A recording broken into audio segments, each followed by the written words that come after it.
Originally known as the German Lied, this genre provided early music lovers with an accessible alternative to the grand concert and symphony halls that were often reserved for the elite. While middle and lower class audiences could not afford to hire singers, the art form explored themes like love, immortality, nature, and morality.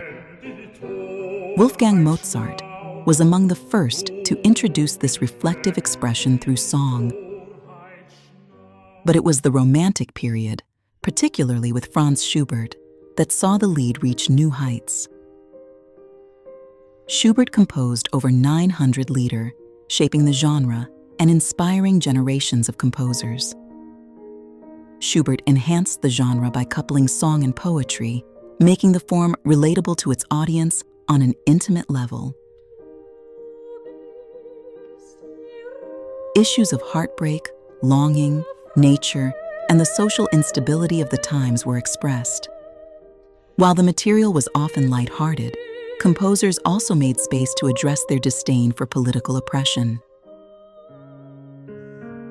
Centuries later, composers and poets would summon the spirit of liberation through song and pen. Black life in love, freedom, art, and the interconnected nature of humanity since the early 20th century were all expressed by poets and authors such as Sonia Sanchez, Paul Laurence Dunbar, Langston Hughes, and Rita Dove. Written as a communal gathering across America and the global South, the call to freedom was often the primary narrative. Economic instability, the housing crisis, gender wars, and racial oppression were often the focal points of many commissioned poems. Poet Langston Hughes radicalized his works through the early public representation of queer LGBTQ+ communities via his collaboration with Margaret Bonds entitled Dream Variations.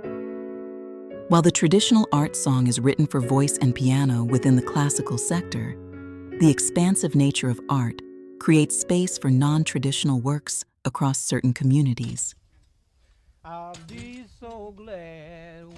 Known as the original song of America in its colonial origins, Negro spirituals, or working songs, were sung to pass the time and convey cryptic messages during the workday. The tradition carried over into the Reconstruction and Jim Crow era, where the imprisonment of Black and poor white communities was frequent. With many being sent to build railroads or work as sharecroppers, a mixture of spirituals and blues songs was sung to help workers maintain the pace of labor.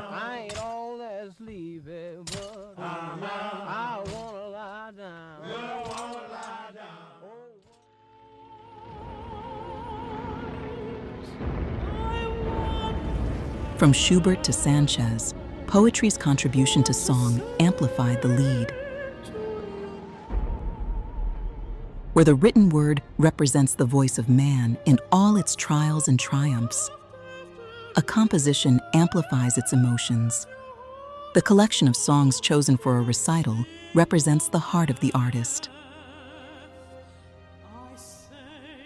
This personal collection of chosen songs highlights the characteristics of their heart and voice.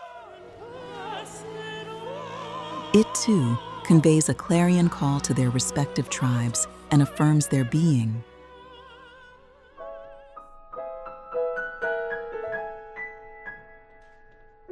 While operas attract crowds by the thousands, art songs are performed in more intimate settings, where a singer's voice and body language carry a deeper impact on their audience.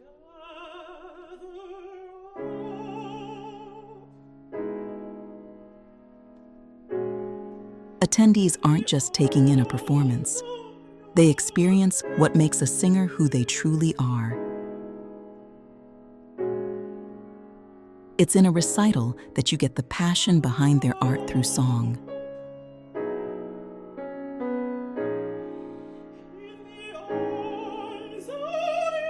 Selections from the classical, spiritual, and non-Western, indigenous, and communal canons are all woven into the soul of a performer.